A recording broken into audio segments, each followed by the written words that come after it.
Hello everyone, my name is Abhishek Gupta and I welcome you all on this RBWM decoder series. So दोस्तों RBWM decoder series के through हम लोग RBWM component को decode करने की कोशिश कर रहे हैं। अब डिकोड करने से मेरा मतलब क्या है कि यहाँ पे हम लोग सबसे पहले तो एक कॉम्प्लेक्स एमसीक्यूज को डिस्कस करते हैं। आफ्टर दैट उस एमसीक्यूज से हम लोग जो कंसर्न्ड टॉपिक है उस कंसर्न्ड टॉपिक को जो है वो रिट्रेस करने की कोशिश करते हैं गाइज। तो यहाँ पे आप लोग सबसे पहले तो जो क्वेश्चन है उसकी प्रैक्टिस कर लेंगे। उसके बाद जो कंसर्न्ड टॉपिक है जहाँ से वो क्वेश्चन फ्रेम किया गया था उसके रिगार्डिंग जो भी फैक्ट और कंसेप्ट्स हैं उनको भी आप लोग इसी सेशंस के अंदर जो है वो कवर अप कर लेंगे गाइज। तो हम लोग एक्चुअल में यहाँ पे जो है रिवर्स इंजीनियरिंग का यूज कर रहे हैं to cover up this RBWM component guys. अब आज के सेशन में हम लोग बात करेंगे retail loan approval and customer requirements के बारे में भाई। But before moving ahead I just want to let you know guys कि भाई जब भी हम लोग किसी भी एग्जाम की प्रिपरेशन करते हैं तो previous year questions, most important topics और मोस्ट इंपॉर्टेंट एमसीक्यूज, ये तीनों ही फैक्टर्स बहुत ही प्रोमिनेंट रोल प्ले करते हैं किसी भी एग्जाम की प्रिपरेशन में।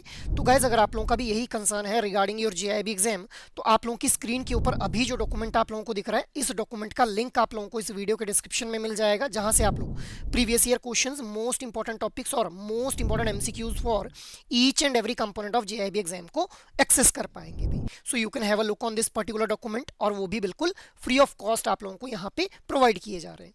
अब हम लोग आते हैं आज के सेशन के एजेंडा के ऊपर। सो फ्रेंड्स, जिस टॉपिक को हम लोग आज डिस्कस करने वाले हैं उस टॉपिक से हम लोगों को जो है नवंबर 2025 के अंदर भी एग्जाम में क्वेश्चन देखने के लिए मिला।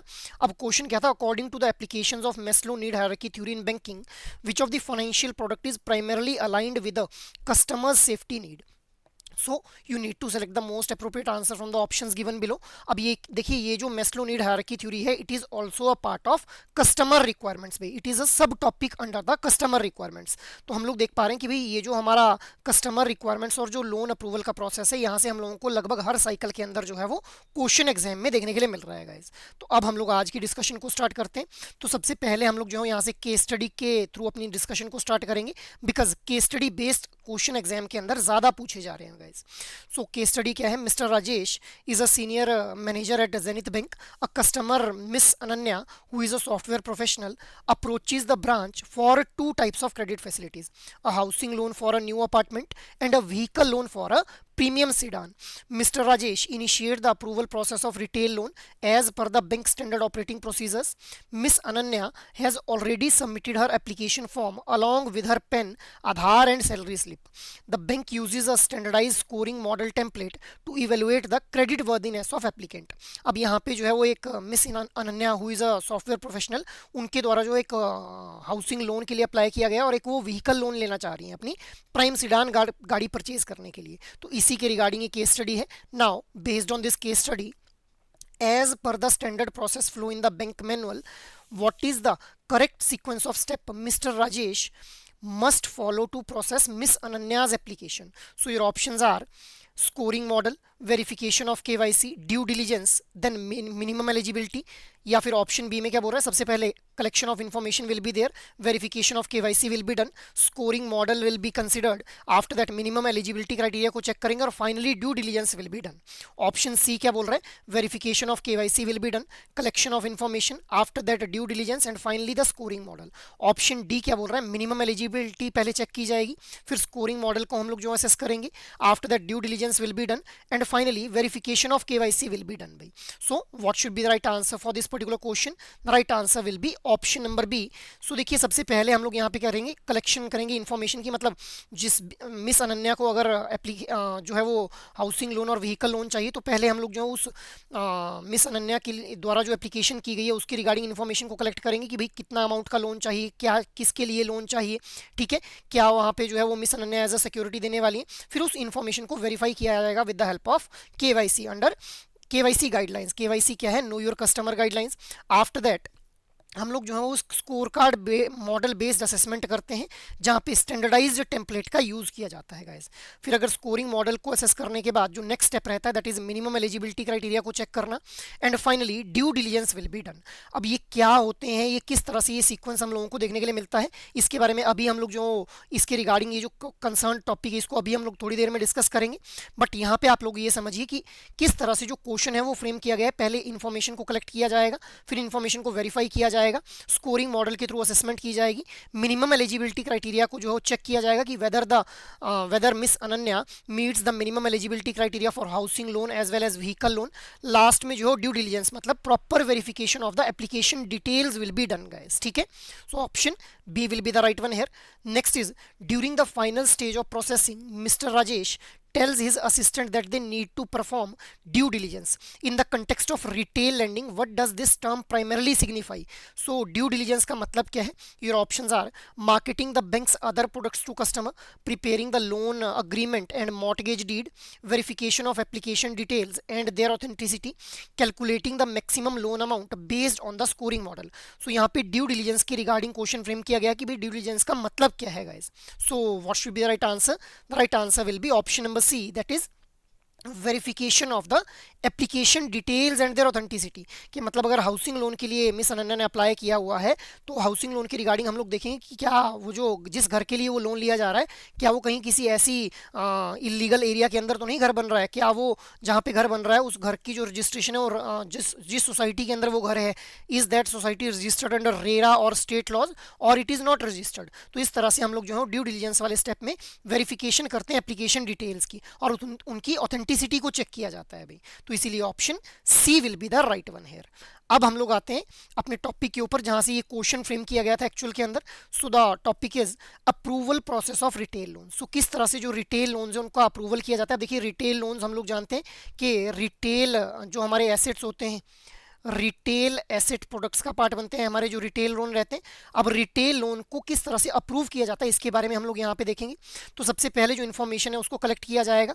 जो भी इंडिविजुअल बोरोवर जो है वो लोन के लिए रिक्वेस्ट कर रहा है उस बोरोवर के द्वारा जो रिक्वेस्ट की गई है उसकी रिगार्डिंग जो इन्फॉर्मेशन है उसको कलेक्ट किया जाएगा कि भाई किस तरह का लोन चाहता है, कितने अमाउंट का लोन चाहता है, ठीक है, क्या उसकी जो है वो हम लोगों को यहाँ पे इनकम देखने के लिए मिल रही है, कितने टाइम पीरियड के लिए उसको लोन उसकी रिक्वायरमेंट है, ठीक है, वो कितने अमाउंट का जो है वो लोन चाहता है। इस तरह से सारी इन्फॉर्मेशन को कलेक्ट कर लिया जाएगा। अब ये जो इन्फॉर्मेशन कलेक्ट की यहाँ पे हम लोग जो है वो उस इन्फॉर्मेशन को after this collection of information उस स्टेप को जो उस इन्फॉर्मेशन को जो वेरीफाई करेंगे using the KYC guidelines, KYC and based on anti money laundering guidelines.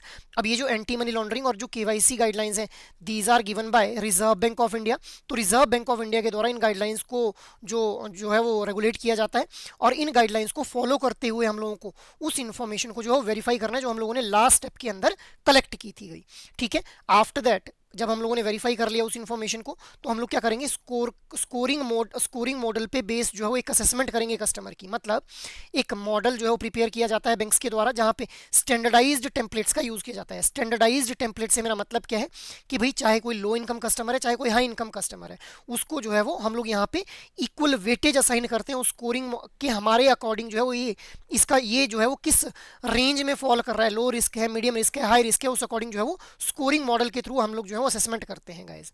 After that हम लोग जो है वो जब स्कोरिंग कार्ड बेस्ड असेसमेंट हो गई उसके बाद हम लोग क्या कर लेंगे मिनिमम एलिजिबिलिटी क्राइटेरिया को चेक करेंगे। क्या जैसे अगर कोई कस्टमर जो है हाउसिंग लोन के लिए अप्लाई कर रहा है तो मान लो कि मिनिमम एलिजिबिलिटी क्राइटेरिया क्या है कि भाई इंडिविजुअल की जो मंथली इनकम है, मंथली इनकम जो है वो कितनी होनी चाहिए इंडिविजुअल की 1 लाख रुपीज़ होनी चाहिए। मान लेते हैं it is an hypothetical example कि भाई 1 लाख रुपीज़ जो मंथली इनकम होनी चाहिए तभी उसको जो है हाउसिंग लोन दिया जाएगा।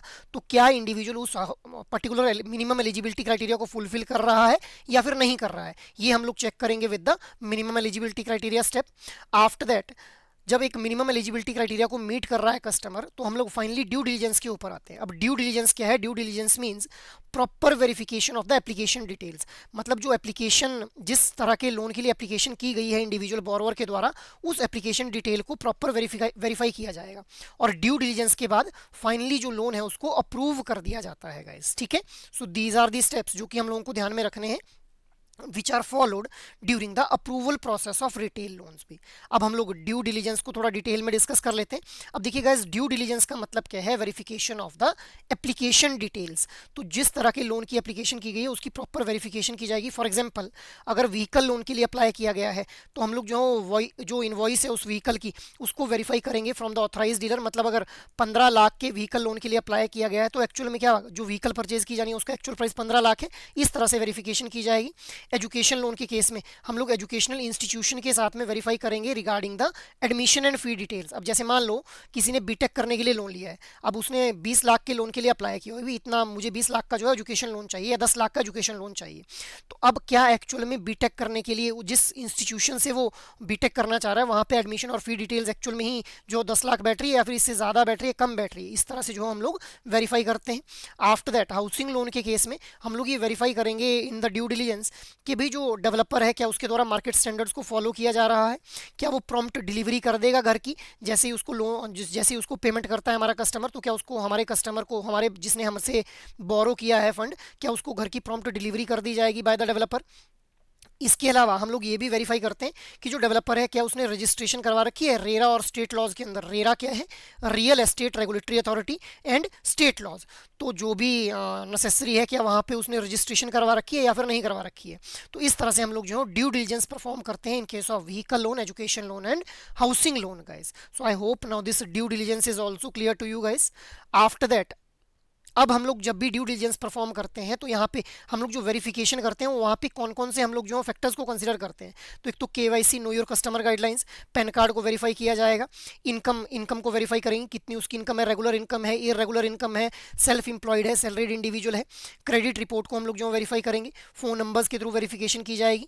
इमूवेबल प्रॉपर्टी, अब देखिए जब भी लोन लिया जाता है तो वहाँ पे कुछ ना कुछ इंडिविजुअल के द्वारा जो है वो सिक्योरिटी जरूर दी जाती है। अभी अब इस सिक्योरिटी को जब भी दिया जाता है तो वहाँ पे हम लोग अगर सिक्योरिटी के तौर पे मान लो फ्लैट दे दिया एक इंडिविजुअल ने, ठीक है।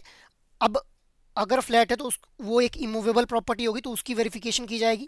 उसके टाइटल को इन्वेस्टिगेट करेंगे क्या वो फ्लैट उसी के नाम पे या फिर वहाँ पे 3-4 शेयर होल्डर्स देखने के लिए मिल रहे हैं। इसके अलावा other security documents will be verified.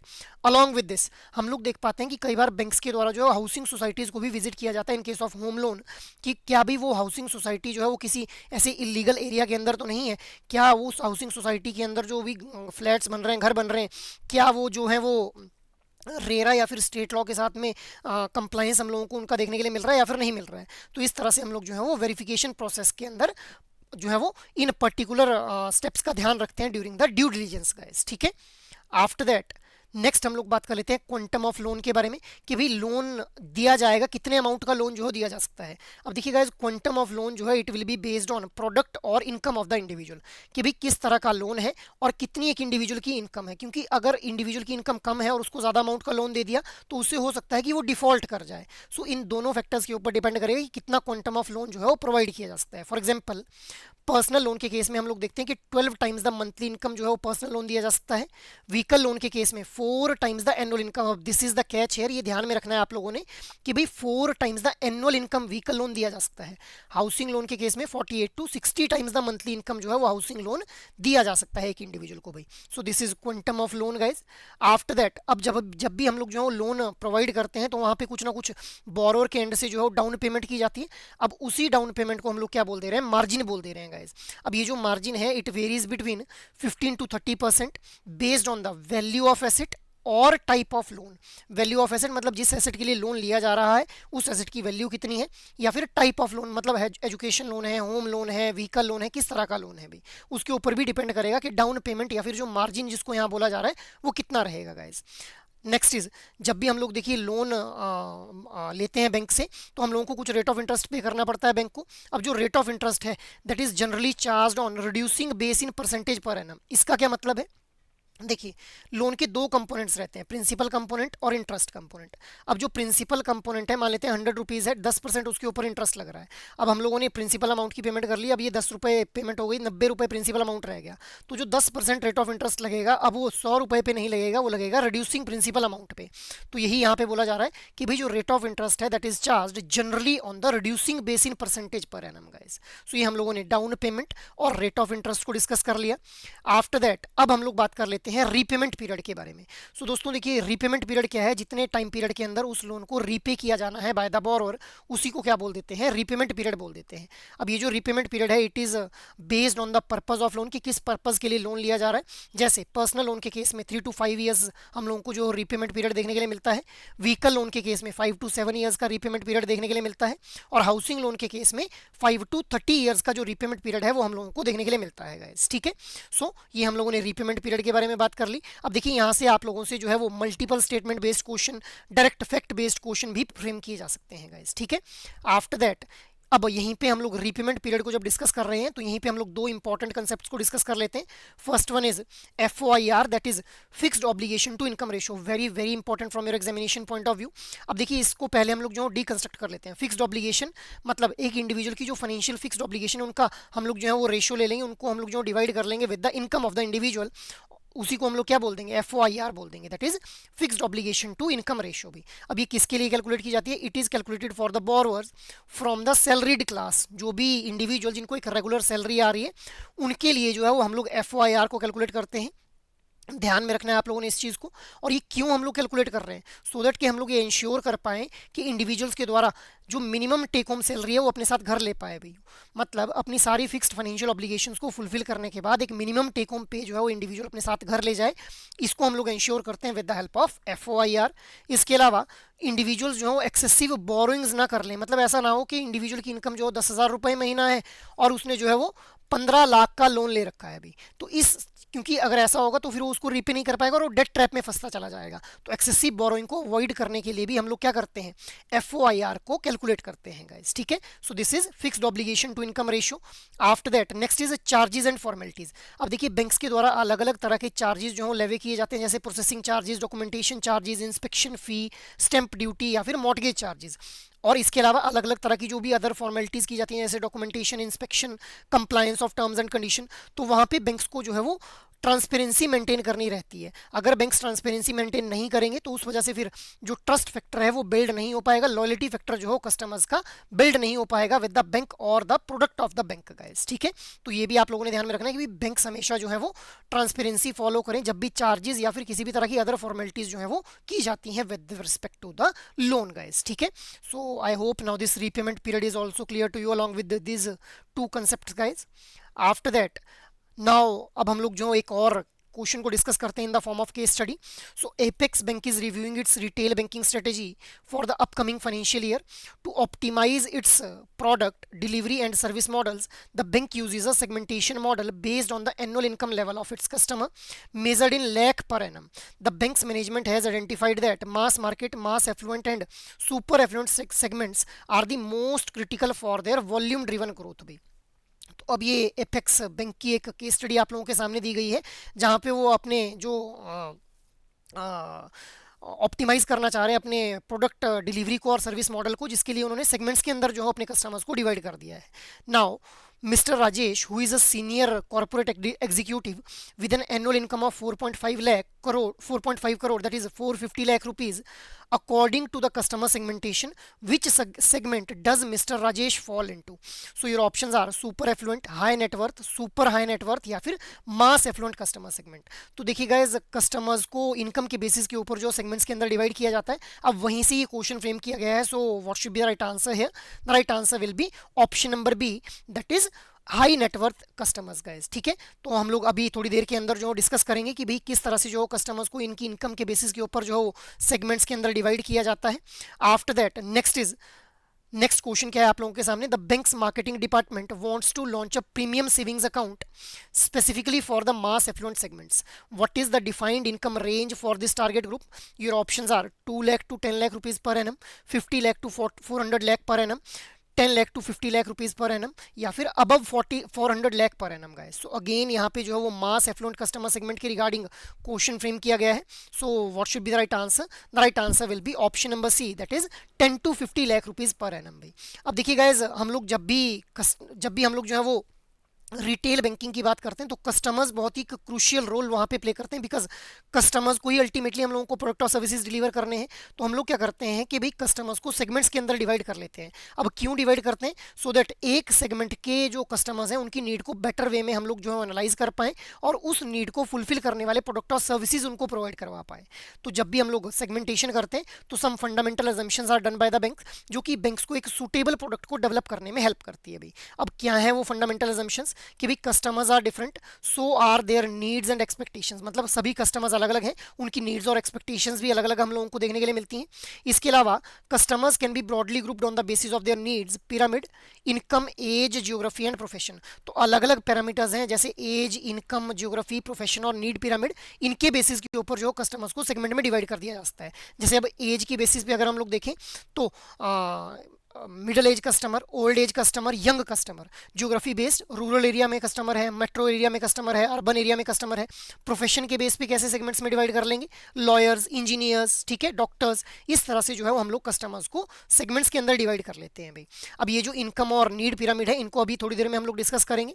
अब देखिए products can be developed for a single और कॉम्बिनेशन ऑफ दीज एलिमेंट्स। तो एक और फंडामेंटल अजम्पशन क्या है कि भी जरूरी नहीं है कि हम लोगों को इन सभी पैरामीटर्स, इन सभी एलिमेंट्स को कंसिडर करना है अपने कस्टमर्स को सेगमेंट्स के अंदर डिवाइड करने के लिए। हम लोग एज के बेसिस पे इंडिविजुअल सेगमेंटेशन कर सकते हैं, ज्योग्राफी के बेस पे इंडिविजुअल सेगमेंटेशन कर सकते हैं, और नीड के बेसिस के ऊपर individual segmentation of customer can be done guys, ठीक है। So these are the fundamental assumptions भी। आफ्टर दैट अब हम लोग आते हैं जो मैंने आप लोगों को बताया नीड के बेसिस के ऊपर किस तरह से कस्टमर्स को सेगमेंट्स में डिवाइड किया जाता है। तो देखिए एक बहुत ही फेमस पर्सनैलिटी हुए मेस्लो, जिनके द्वारा मेस्लो नीड हायरार्की थ्योरी दी गई। अब इन्होंने ये जो मेस्लो नीड हायरार्की थ्योरी दी, इसी को हम लोग क्या बोलते हैं, थ्योरी ऑफ मोटिवेशन भी बोलते हैं। अब ये मेस्लो क्या बोलते हैं कि भी जो इंडिविजुअल लोग हैं उन वो हमेशा मोटिवेटेड रहते हैं to achieve certain kind of needs. अब जब भी उनकी एक लेवल ऑफ नीड फुलफिल होती है तो नेक्स्ट लेवल ऑफ नीड को फिर अचीव करना चाहते हैं। अब ये जो मेस्लो इनके द्वारा 5 तरह की नीड्स को जो है वो यहाँ पे मेंशन किया गया है इन हायरार्की। तो ये बोलते हैं कि भाई one must satisfy lower level of need to achieve the next level of need. अब ये 5 लेवल ऑफ नीड्स हैं, इनको आप लोगों को इसी हायरार्की में जो है वो रिटेन करना है guys. Physiological needs, safety need, social needs जिनको हम लोग लव और बिलोंगिंग नीड्स भी बोल देते हैं। इसके अलावा next one is esteem needs and self actualisation need. अब फिजियोलॉजिकल नीड्स क्या हो जाएगी, these are the basic needs जैसे रोटी, कपड़ा और मकान। अब एक इंडिविजुअल पहले अपने लिए रोटी, कपड़ा और मकान इंश्योर करता है, आफ्टर दैट वो अपनी लाइफ को सिक्योर करना चाहता है तो safety need will be the part, job security वो चाहता है। After that love and belonging needs या फिर सोशल नीड्स। अब इसके अंदर एक इंडिविजुअल चाहता है कि वो अपने लव्ड वन और बिलोंगिंग्स के साथ में जो थोड़ा टाइम स्पेंड करे। After that next level of need is esteem needs. Esteem needs का मतलब क्या है कि यहाँ पे इंडिविजुअल अब चाहता है कि उसने जो अपनी सोसाइटी के लिए कंट्रीब्यूट किया है, जहाँ पे वो रहा है, उस सोसाइटी के द्वारा जो है उसको रिकॉग्निशन मिलनी चाहिए, तो इसको बोलते हैं esteem needs. And the top most level of need is self actualisation need, जहाँ पे एक इंडिविजुअल क्या चाहता है कि भाई उसका जो फुलेस्ट पोटेंशियल है वो उसको यूटिलाइज करे और उसका जो अल्टीमेट पर्पज है लाइफ में आने का उसको वो जो है वो अचीव कर पाए भी। So these are 5 level of needs. तो इसी हायरार्की में आप लोगों को ये नीड्स जो है ध्यान में रखनी है भी। अब किस तरह से ये जो नीड्स हैं ये हम लोगों को बैंकिंग के अंदर इनकी एप्लीकेशन देखने के लिए मिलती है। तो देखिए physiological needs which are the basic needs, इनको केटर करने के लिए बैंक्स के द्वारा core saving account, accidental cover और हाउसिंग लोन जैसे प्रोडक्ट्स जो है ऑफर किए जाते हैं। सेफ्टी नीड्स को केटर करने के लिए fix deposit, recurring deposit, life insurance, tax planning और म्यूचुअल फंड जैसे प्रोडक्ट्स ऑफर किए जाते हैं। जबकि लव और बिलोंगिंग नीड्स को केटर करने के लिए personal loans, car loans, home loans, systematic investment planning, family insurance जैसे प्रोडक्ट ऑफर किए जाते हैं। अब एस्टीम नीड्स को केटर करने के लिए home improvement loans, term insurance और इन्वेस्टमेंट जैसे प्रोडक्ट्स को ऑफर किया जाता है गाइस। जबकि self actualisation which are the top most level of need, इनको केटर करने के लिए retirement solution, senior citizen term deposit products जो है ऑफर किए जाते हैं। तो रिस्पेक्टिव नीड्स को केटर करने के लिए अलग अलग तरह के प्रोडक्ट्स ऑफर किए जाते हैं बाय द बैंक्स। तो ये आप लोगों को बिल्कुल ध्यान में रखना कि किस किस तरह के प्रोडक्ट्स जो है ऑफर किए जा रहे हैं for catering the special kind of needs guys. अब ये जो हमारी मेस्लो नीड हायरार्की थ्योरी है ये बैंक्स को हेल्प करती है in achieving the twin objective of customer satisfaction. एक तो कस्टमर को वन स्टॉप सॉल्यूशन प्लेटफॉर्म के थ्रू मल्टीपल प्रोडक्ट और सर्विसेज अवेल करने के लिए मिल जा रहे हैं। दूसरा, बैंक के द्वारा जब ये प्रोडक्ट और सर्विसेज प्रोवाइड किए जा रहे हैं तो डेफिनेटली बैंक के लिए भी एक बिजनेस कन्वर्ट होता हुआ हम लोगों को देखने के लिए मिलता है guys. So this is Maslow need hierarchy theory, very very important from your examination point of view guys, ठीक है। आफ्टर दैट अब हम लोग बात कर लेते हैं customer requirements about the service quality भाई। अब देखिए कस्टमर्स को जब भी सर्विसेज डिलीवर की जाती हैं तो क्या कस्टमर चाहता है जब भी उनको सर्विस डिलीवर की जाए, कस्टमर चाहता है कि एक तो उनकी जो रिक्वायरमेंट और एक्सपेक्टेशंस हैं उनको टाइम बाउंड मैनर के अंदर जो मीट किया जाए और यहाँ पे ह्यूमन टच इंट्रोड्यूस किया जाए जब भी सर्विस क्वालिटी की बात होती है गाइस। तो अगर कस्टमर को जो सर्विस प्रोवाइड की जा रही है अगर उसके अंदर जो सर्विस की क्वालिटी है it is better than the expectation of customer, तो कस्टमर क्या फील करेगा, डिलाइटफुल फील करेगा। अगर जो सर्विस क्वालिटी है it matches the expectation of the customer, तो कस्टमर सेटिस्फाइड फील करेगा। और अगर ये जो सर्विस क्वालिटी है it is less than the expectation of customer, तो definitely customer will be dissatisfied. अब मान लो किसी कस्टमर ने जो है एटीएम से फंड विड्रॉ किया, उसने 5,000 रुपये निकाले बट उसको 2,500 ही रिसीव हुए, 2,500 रुपये उसको जो है वो विड्रॉ ही नहीं कर पाया, बट उसके अकाउंट से डेबिट हो गए। अब इसके लिए उसने क्वेरी रेज की, अब बैंक के द्वारा उस क्वेरी को एड्रेस ही नहीं किया जा रहा, तो definitely he will be feeling dissatisfied भी। तो इस तरह से हम लोग देख पा रहे हैं कि भाई सर्विस क्वालिटी के बेसिस के ऊपर किस तरह से कस्टमर जो है वो सेटिस्फाइड, डिससेटिस्फाइड और डिलाइटफुल फील करता है गाइस, ठीक है। आफ्टर दैट नेक्स्ट हम लोग बात कर लेते हैं कि क्या कुछ रिक्वायरमेंट्स रहती हैं कस्टमर के एंड से कि भाई क्या जो है वो जब भी सर्विस उनको डिलीवर की जाए तो what should be there in the service quality, ठीक है। किस तरह से वो सर्विस क्वालिटी को जो है वो एनालाइज करते हैं, मैपिंग करते हैं उसकी। तो कस्टमर चाहते हैं कि भाई टेंजिबिलिटी इंट्रोड्यूस की जाए बैंक की तरफ से। टेंजिबिलिटी कैसे, जैसे डेबिट कार्ड इशू करके, पासबुक, चेकबुक, क्योंकि देखिए बैंकिंग खुद में ही एक इंटेंजिबल फॉर्म ऑफ सर्विस है, तो यहाँ पे टेंजिबिलिटी को इंट्रोड्यूस करना बहुत ही ज़रूरी हो जाता है, तभी कस्टमर को एक जो है वो एक कनेक्ट फील होता है बैंकिंग के साथ में भाई। After that next one is reliability. अब कस्टमर ये चाहता है कि भाई जो बैंक है दैट शुड बी रिलायबल, ऐसा ना हो कि मैंने अपनी सारी उम्र की कमाई बैंक में रखी और कल को बैंक जो है वो कोलैप्स कर जाए और मेरा फंड जो है वो कहीं डूब जाए भी, तो इस तरह से नहीं होना चाहिए। तो कस्टमर क्या चाहता है कि भाई bank should B reliable enough, जिसके ऊपर जो रिलाय किया जा सके। आफ्टर दैट कस्टमर की रिक्वायरमेंट क्या रहती है, रिस्पॉन्सिवनेस हो भी, बैंक की तरफ से रिस्पॉन्सिवनेस शो की जाए कि जब भी कस्टमर को कोई भी जो है वो इशू अराइज होता है तो उसका अगर उसको रिस्पॉन्स चाहिए बैंक से, तो बैंक जो है वो टाइम बाउंड मैनर के अंदर जो है उसको रिस्पॉन्ड करे। After that next one is assurance. अब देखिए हर कोई कस्टमर ये चाहता है कि भाई अगर उसके साथ किसी भी तरह का कोई फ्रॉड होता है तो bank should be there to assure कि भाई we are there to help you out. After that empathy. अब एम्पैथी का मतलब क्या है कि putting yourself in the shoes of other customers. मतलब अगर किसी कस्टमर के साथ में फ्रॉड होता है तो बैंक की इंप्लॉय उनको ये जाके ना बोले कि सर आपके साथ तो 50,000 का ही फ्रॉड हुआ, हमारे एक कस्टमर थे उनके साथ 1 लाख का फ्रॉड हो गया। उल्टा बैंक की इंप्लॉय जाकर के ये बोलें कस्टमर को कि भाई sir I can understand your emotions, जैसा आप अभी फील कर रहे हैं I can deeply understand your emotions and we will do our best to get your funds back और to give you the compensation भाई, ठीक है। तो इसको क्या बोलते हैं, एम्पैथी बोलते हैं, सो दैट कस्टमर जो है वो कनेक्ट फील कर पाए भी बैंक के साथ में। आफ्टर दैट कस्टमर की जो नेक्स्ट रिक्वायरमेंट रहती है that is about the value, भी कस्टमर को वैल्यूएबल फील करवाया जाए। जैसे जब भी कस्टमर को जो है अगर सेविंग अकाउंट ओपन अप किया जा रहा है तो वहाँ पे मोबाइल बैंकिंग, इंटरनेट बैंकिंग, इसके अलावा ग्रुप इंश्योरेंस जैसी प्रोडक्ट, जैसे अदर वैल्यू एडिशन प्रोडक्ट और सर्विसेज प्रोवाइड की जाए तो कस्टमर को जो है वो वैल्यूएबल फील होगा इससे। After that next one is providing the solutions. अब देखिए कस्टमर किसी भी तरह की अगर प्रॉब्लम में फंस जाता है तो वहाँ पे जो बैंक है, बैंक को जो है टाइम बाउंड मैनर के अंदर उसकी प्रॉब्लम का उसको सॉल्यूशन ला करके देना है। This is also a parameter जो कि कस्टमर ध्यान में रखते हैं जब भी वो सर्विस क्वालिटी को जो है वो एनालाइज कर रहे होते हैं भाई। After that next one is addressing the query. अब मान लो किसी कस्टमर के अकाउंट से जो है वो कुछ अमाउंट डिडक्ट हो गया है, अब कस्टमर को क्वेरी है कि क्यों ये अमाउंट डिडक्ट हुआ है मेरे अकाउंट से, तो कस्टमर अगर क्वेरी कर रहा है, रेज कर रहा है, तो bank should be handling that query in a time bound manner. So these are the parameters जो कि हम लोगों को ध्यान में रखने कि भी इनके बेसिस के ऊपर कस्टमर जो सर्विस क्वालिटी को एनालाइज करते हैं guys.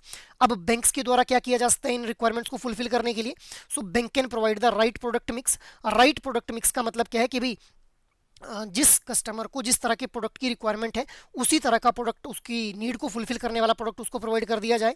After that what another thing bank can do, right channel mix. मतलब जिस चैनल के थ्रू कस्टमर चाहता है कि उसको प्रोडक्ट और सर्विसेज अवेलेबल करवाए जाए उसी चैनल के थ्रू, चाहे वो ऑनलाइन चैनल है, चाहे वो ऑफलाइन चैनल है, चाहे वो हाइब्रिड चैनल है, तो उसी चैनल का यूज़ करे बैंक।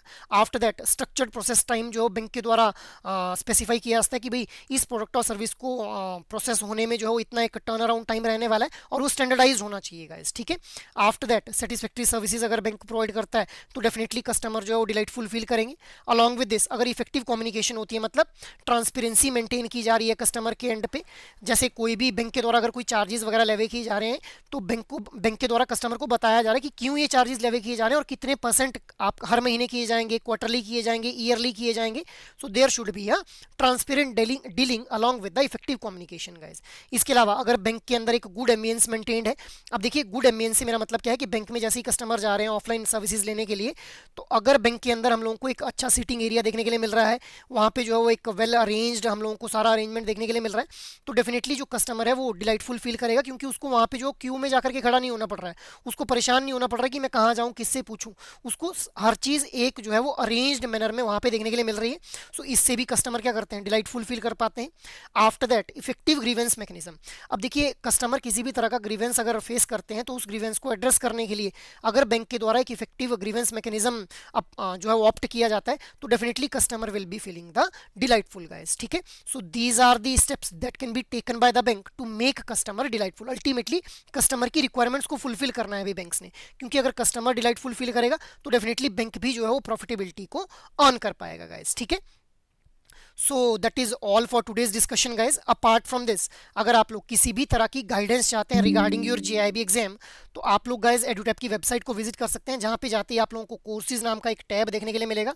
इस टैब के ऊपर जाते ही जेआईबी कोर्सेज के ऊपर आप लोग क्लिक कर लेंगे। अब जेआईबी कोर्सेज के ऊपर जैसे ही क्लिक करेंगे वैसे ही आप लोगों को मल्टीपल काइंड ऑफ कोर्सेज यहाँ पे देखने के लिए मिल जाएंगे। अब यहाँ पे ये जो जेआईबी कंप्लीट मास्टर कोर्स है इसके थ्रू आप लोगों को चारों कंपोनेंट्स की कॉम्प्रिहेंसिव प्रिपरेशन करवाई जाएगी, जहाँ पे concept classes, live classes, concept notes, solved PYQs, chapter wise mock test और प्रीवियस ईयर क्वेश्चंस आप लोगों को प्रोवाइड किए जाएंगे। So you can opt for this JAIIB complete master course. But अगर आप लोग चाह रहे हैं कि इंडिविजुअल कंपोनेंट के मास्टर कोर्स के अंदर आपको एनरोल करना है, जस्ट स्क्रॉल इट डाउन, यहीं पे IND-IFS, पीपीबी, एएफएम और आरबीडब्ल्यूएम चारों कंपोनेंट्स के जो है वो इंडिविजुअल मास्टर कोर्सेज भी आप लोगों को देखने के लिए मिल जाएंगे गाइस। और अगर आप लोग चाह रहे हैं कि भी आप लोगों ने जो है लाइव क्रैश कोर्स के अंदर खुद को एनरोल करना है, जहां पे आप लोगों को जो है वो 120 आवर्स की ड्यूरेशन के अंदर चारों कंपोनेंट्स के मोस्ट इंपॉर्टेंट टॉपिक्स को कवर करवाया जाएगा, so you can also enroll in this live crash course, जहां पे live classes, concept note, solved PYQs, chapter wise mock test और फुल लेंथ मॉक टेस्ट आप लोगों को प्रोवाइड किए जा रहे हैं। अपार्ट फ्रॉम दिस अगर आप लोगों को लग रहा है आप लोगों की प्रिपरेशन कंप्लीट हो चुकी है, no you just need to evaluate yourself, तो आप लोग टेस्ट सीरीज में खुद को एनरोल कर सकते हैं, जहां पे आप लोगों को solved PYQs, full length mock test और चैप्टर वाइज मॉक टेस्ट जो है प्रोवाइड किए जा रहे हैं guys. So you can enroll yourself in these particular courses अगर आप लोग किसी भी तरह की गाइडेंस चाहते हैं regarding your JIB examination. So that is all from my side for this particular session. I hope ये सेशन आप लोगों को अच्छे लग रहे हैं। अगर एक्चुअल में ये सेशन पसंद आ रहे हैं तो इन सेशंस को लाइक, शेयर और सब्सक्राइब कर लें। और अगर आप लोगों की कोई भी क्वेरी हो तो आप लोग मेल कर सकते हैं hello@edutap.co.in के ऊपर। जय हिंद।